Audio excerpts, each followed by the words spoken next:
When you walk in a room, if you have fear of someone selling to you for one, just reverse the script. When someone walks up and hands me their business card and says, "What do you do?" I change the narrative immediately in the conversation. And I say, "My favorite color is pink.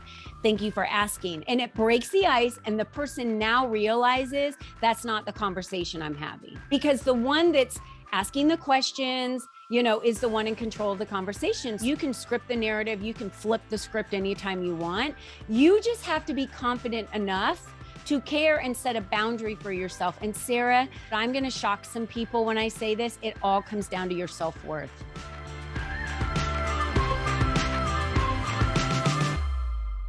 Hey guys, welcome to episode number 132 of the Game On Girlfriend podcast. I want you to picture something for me. You're heading into a networking event and you have this deep-seated fear of two things. One, you have to walk in there and start selling. That is not a fun feeling. Two, you're terrified that someone's going to come up to you and try to sell things to you, right? It's just not a fun time.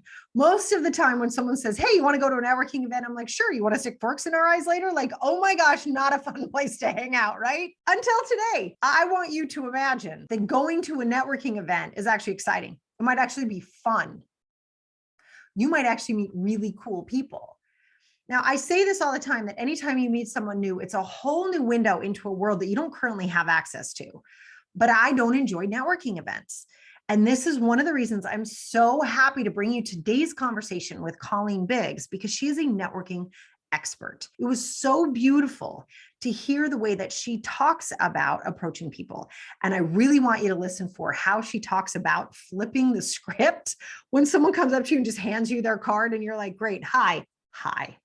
My name's Sarah. How are you?" Right? She has this great answer to that just breaks the ice and has everybody simmer down and actually get to know each other. She has personally launched over 340 businesses inside of her 30-year corporate career. So she was doing all of these things. She was helping people understand how to grow their businesses, how to launch their businesses, how to create exquisite networks. And we've all heard that you need to find your tribe. But if you've never been able to do that, or it's never quite felt right to you, this is the episode that you're really going to enjoy. Colleen is also the author of 5 books, and her most recent book is a #1 bestseller, and it's called Step into the Spotlight and Expand Your Influence and Attract the Right Customers. A spotlight in that you are using your talents, your expertise to highlight what you can do for people, to let people see who you are and really understand who you are. And that is what she believes is truly at the heart of networking. She's also the podcast host of Take the Leap with Colleen Biggs. You may or may not see my name on that. So excited. All right, but you are going to love listening to her talk about how to network in a way that will expand you and will be a joy. And we're going to take all that weird salesy, don't sell to me stuff right on out of it for you. So pop in those earphones and let's get to it. Colleen, welcome to the Game On Girlfriend podcast. I think we're about to have a really good time, yeah? Oh, yeah. Yeah. Game on. Are you kidding me? How could you name a podcast Game On and not have game on the minute you step, into the audio of a podcast like that? I know, right? It's game on. Let's go. What do you see as the biggest mistakes people are making as they go out to network with people? The fear of networking, because they see networking as this business transaction. Their fear is that I have to be this perfect person who shows up that's super influential, or no one's going to remember me. And I have to get everyone's information. And this is a lot of pressure on me because I have to sell something. Biggest mistake ever. So this is how I see networking. This might help your listeners ease into this a little bit better. Okay, Sarah, you invited my husband and I to your house for dinner, and you invited a few couples down the street and a couple that you met, not too long ago in networking. And we all come to your house. When we show up, we walk in and I just walk over to your husband, start talking to him. My husband might walk over to another gentleman, start talking to him. And then I walk over to someone else and we're all just like, "Hey, what do you do? And, you have family? Oh, great. Tell me about your family. Oh yeah, we have 12 grandkids." Usually people are like, what? How do you have 12 grandkids? Then we go through the story of how we have 12 grandkids. And it's just like a conversation, right? We're getting to know each other to see if we like each other. Right? Or see if we like each other, to see if we ever want to see each other again, frankly.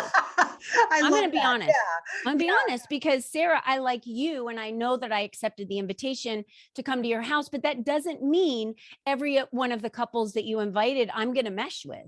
Or Right. click with, right?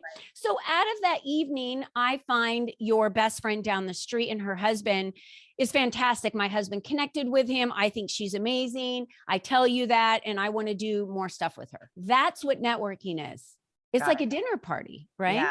People go into networking thinking this fear of this business transaction. When I show up at your house for a dinner party, I am not selling my products or services to the people in your house because it's annoying to people. So if it's annoying to people, why don't you just go to networking like, I'm here to find a new friend? And if we looked at networking that way, how easy would networking be? Yeah. Yeah. Yeah. While networking is about getting to know people, it's not always about getting to sell things. Can you help us understand sort of that fine line? Where does that happen? I get that question all the time. Like, how do I switch from introducing myself to someone to actually talking to them about what I do? Let's break it down. So on one side, you have the worthiness, the desperation, the I have to be working hard, I have to sell because that's what is required in my business. Acquire more clients, right? To Right. work with you so they have a need. They have a problem and you need to solve that, which that's how I started networking. So you have that side of it. Then you have the other side, which is the absence, I'm going to say, of just chilling and getting out there and just being yourself. Like the second I got on the interview with you today and we chatted before we hit record, you and I just jumped right into relaxing to being who we were, right? Yep. I didn't feel like there was any red tape or something I had to cut through. And I just started being myself and just showed up as who I was because it's exhausting to be someone else. And we just started chatting. All of a sudden oh, wow, we have Jen Sincero in common. And I've been trying to get to Jen Sincero's camp and get her in my life. And so have you. So now we both have a need. And now I'm going to remember Sarah the next time that I can get in contact with Jen Sincero, or if Sarah does, she's now going to contact me and let me know she reached out to her and we can leverage our relationship to help each other. That is true networking. That's true networking, but people don't see it that way. And you're right. Most people stop going to networking events because when someone schedules with them, they get on the phone with them and they start selling them their products. This happened to me yesterday. I knew the first 2 minutes I got on the phone with these girls, two of them, one scheduled and invited me on LinkedIn. And then she said, oh, can I invite this other person with me? Right then I knew. Like, why would you invite a second person to our conversation? So I was like, okay, well, I'm just going to spend the next 30 minutes being sold to and tell them that I don't need a financial planner because I already have two. Because they never asked me that question first. Why? Because people like to be sneaky. Right. Ask me a few questions to get me curious, to say like, my financial planner never asks me that. Yes. My financial planner never gave me that type of, opinion or examples of things I should be doing with my money. Now I'm curious about you. Now I want to learn more, right? So I wrote a book last year, Sarah, called Step into the Spotlight to Expand Your Influence and Attract the Right Clients. If I step into my community and I use my voice in my community, I'm in a spotlight and I'm using that voice of mine in my community to influence change in my community. And then I attract the right people that want the same change. That's how a movement starts. If we think of it that way, every time you show up somewhere and you're just stepping in the spotlight, which would be 6 or 7 people in a room, online or in a room, you sit at a round table and everyone's listening to you. You're in the spotlight. It's your time. So just say who you are, Yes. Make it very quick. I never say what I do before I say who I am. We become defined in networking by what we do, not who we are. And that's a big That's a big mistake. It's a big trap. It's quicksand. I gave up the fight, the push, the pull, the have tos, and it becomes a want to. I want to go to that networking event because you just never know when you step into the spotlight and expand your influence of who you are, what's going to happen. Sometimes I talk about my husband and our great relationship a lot, and that influences people in their marriages. I talk about my children and my grandchildren, and that influences people to not want to work all weekend and evenings and spend time with their family like I do. Right? It was just me being me Yeah. that inspired another person. And that's what's missing in networking. When you walk in a room, if you have fear of someone selling to you, for one, just reverse the script, just like I do. When someone walks up and hands me their business card and says, "What do you do?" I change the narrative immediately in the conversation. And I say, "My favorite color is pink. Thank you for asking." And I probably have said that over 1,000 times. And it breaks the ice. And the person now realizes that's not the conversation I'm having, because the one that's asking the questions, is the one in control of the conversation. So then I will ask a question back. Are you married?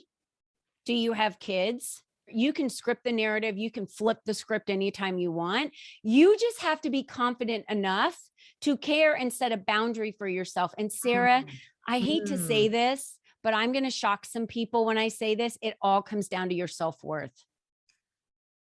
I am not afraid to walk into a room because I know who I am.